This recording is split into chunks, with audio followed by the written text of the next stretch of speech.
Once upon a time, there was a little engine called Edward. He lived in a shed with 5 other engines. They were all bigger than Edward and boasted about it. The driver won't choose you again, they said. He wants big, strong engines like us. Edward had not been out for a long time. He began to feel sad. Just then, the driver and fireman came along to start work.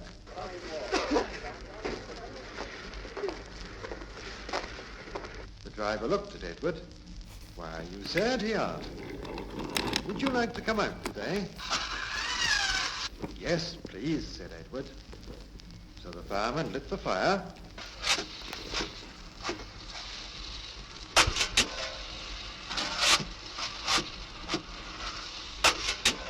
and made a nice lot of steam.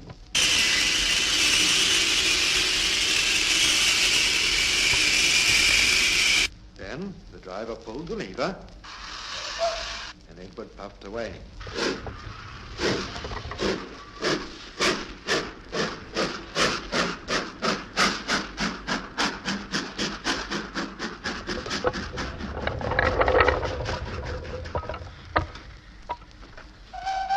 He whistled. "Look at me now." The others were very cross, being left behind. Away went Edward to get some coaches. "Be careful, Edward," said the coaches. "Don't bump and bang us like the other engines do." So Edward came up to the coaches very, very gently.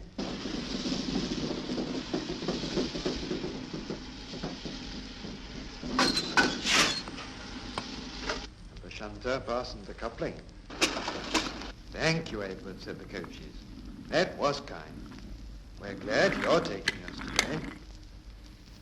Then they went to the station.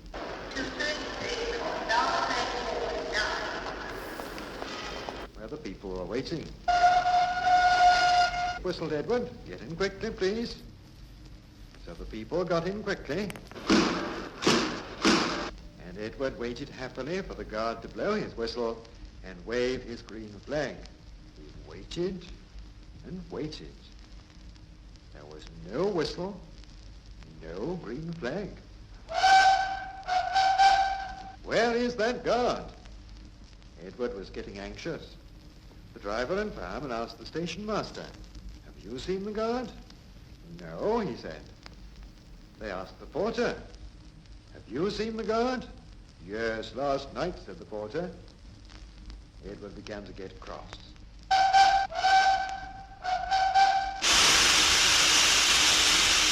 "Are we ever going to start?" he said. Just then a little boy shouted, "Here he comes!" There the guard was, running down the hill, with his flags in one hand and a sandwich in the other.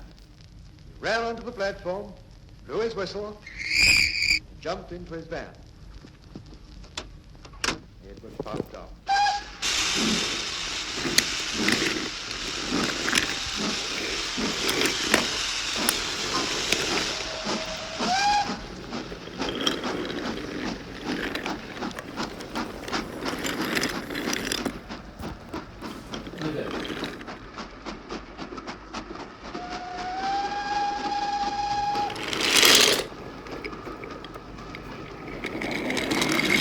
He did have a happy day.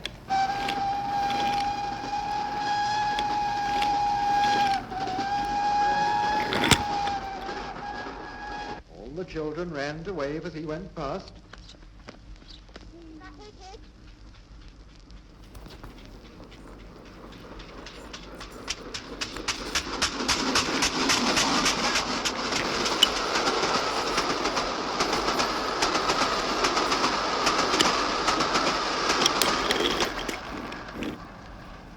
Old friends at all the stations.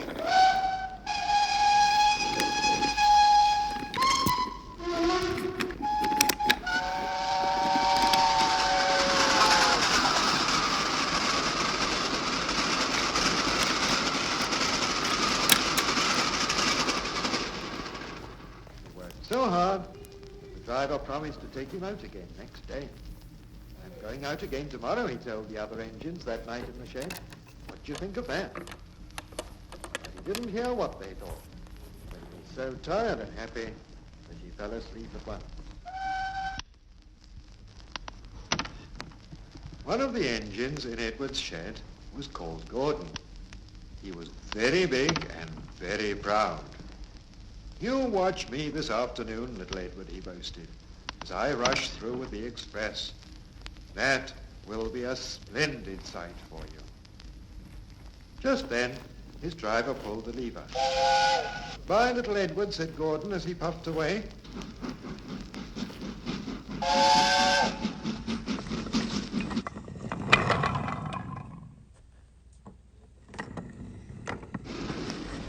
"Look out for me this afternoon." Edward went off too, to do some shunting. He would come up quietly and give them a pull.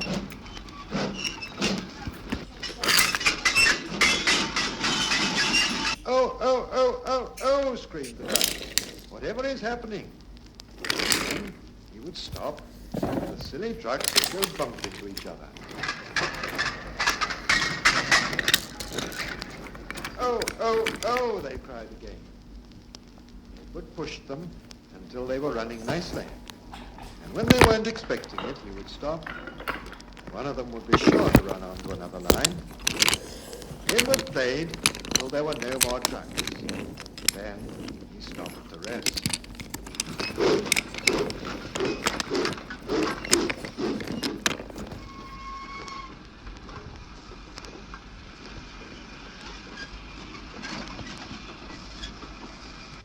Presently, he heard a whistle. Gordon came puffing along, very slowly and very crossly. Instead of nice shining coaches, he was pulling a lot of very dirty coal trucks. "A goods train," he grumbled. "Shame of it. Shame of it. Shame of it." He went slowly through, with the trucks clattering and banging behind him.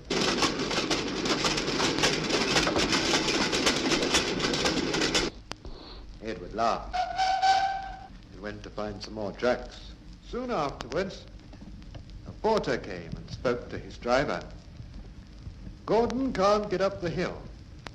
Will you take Edward and push him, please?" They found Gordon halfway up the hill and very cross.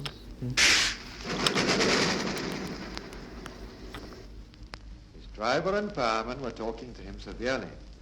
"You're not trying," they told him. "Can't do it," said Gordon. "The noisy trucks held an engine back so. They were coaches now, clean, sensible things that come quietly. That would be different." Edward's driver came up. "We've come to push," he said.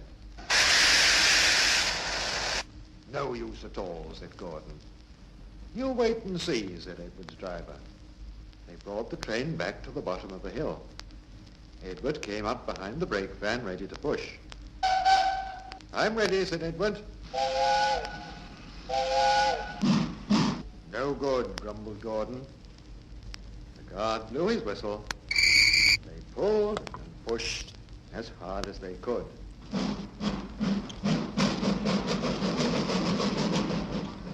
"I can't do it," puffed Gordon.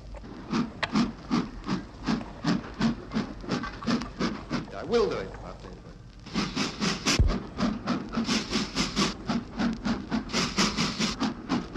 "I can't do it. I will do it," they puffed together. Edward pushed and puffed and pushed as hard as ever he could. And almost before he realized it, Gordon found himself at the top of the hill.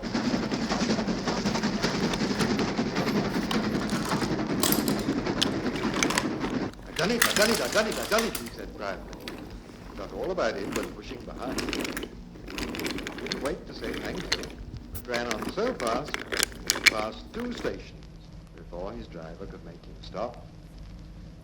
Edward had pushed so hard that when he got to the top, he was out of breath. Gordon ran on so fast that Edward was left behind. The guard waved and waved, but Edward couldn't catch up.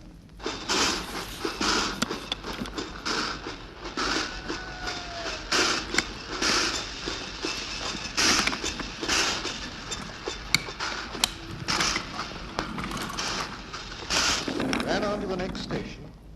There the driver and fireman said they were very pleased with him. The fireman gave him a nice long drink of water, and the driver said, I'll get out my paint tomorrow and give you a beautiful new coat of blue with yellow stripes. Then you'll be the smartest engine in the shed.